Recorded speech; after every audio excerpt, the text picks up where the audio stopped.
What is wrong with being serious? Well, there's nothing wrong with being serious in the right place and at the right time. When I was in full-time push and shove mode, perpetually in the red zone, cortisol up, adrenaline up, heart rate up, stress up, and my balance was completely uneven, I was forever being told that I was intense. You're intense, you are, and you're serious. I did have non-work fun, but these occasions were rare and short-lived, and often, I'm afraid, accompanied by alcohol.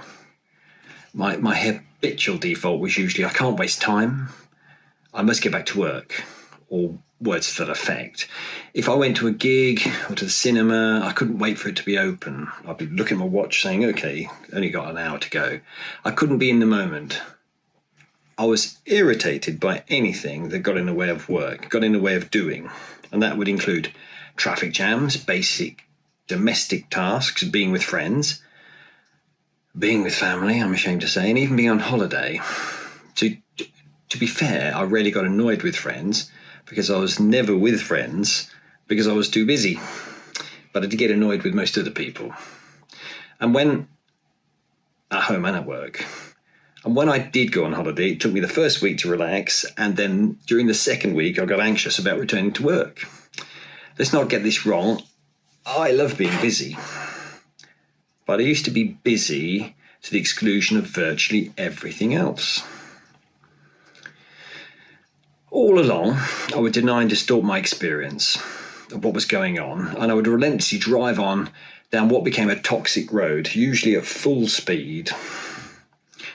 My life balance was awful, and I recognise this in lots of clients.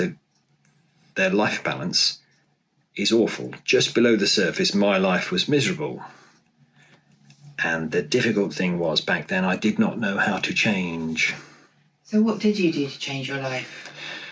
Well, we've touched on this before, but I think eventually I became congruent. I started to feel, think, and operate in a way that was genuine to myself, confident, authentic, measured and grounded.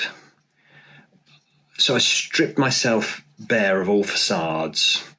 I cut out all the bull and told myself the truth, the whole truth, and nothing but the truth. So distortions, facades, pretense, it all went out of the window.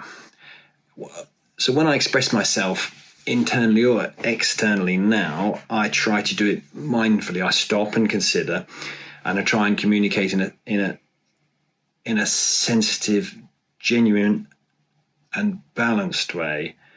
I don't succeed all the time. I don't mind if I don't succeed all the time.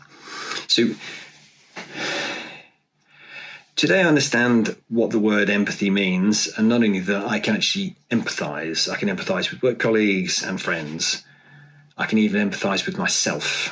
And I certainly can empathise with my loved ones. I work very hard at it.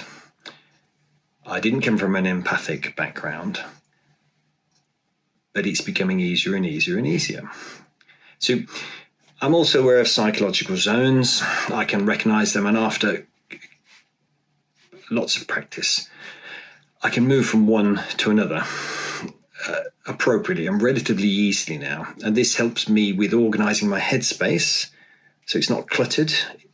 I can place and organise and prioritise stuff, and it allows me to relax, rejuvenate, and enjoy non-work activities.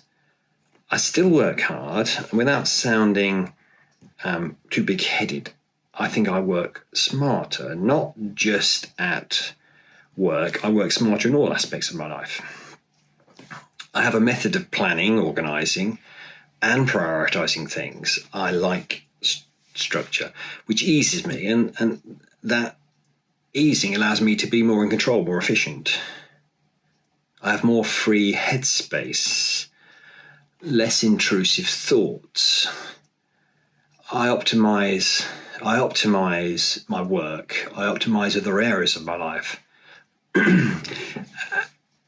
As I've said, I've adopted different techniques for moving from work zone to other zones.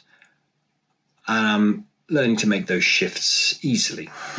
I do it on a daily, and I shift from, I work every day, so I rest every day.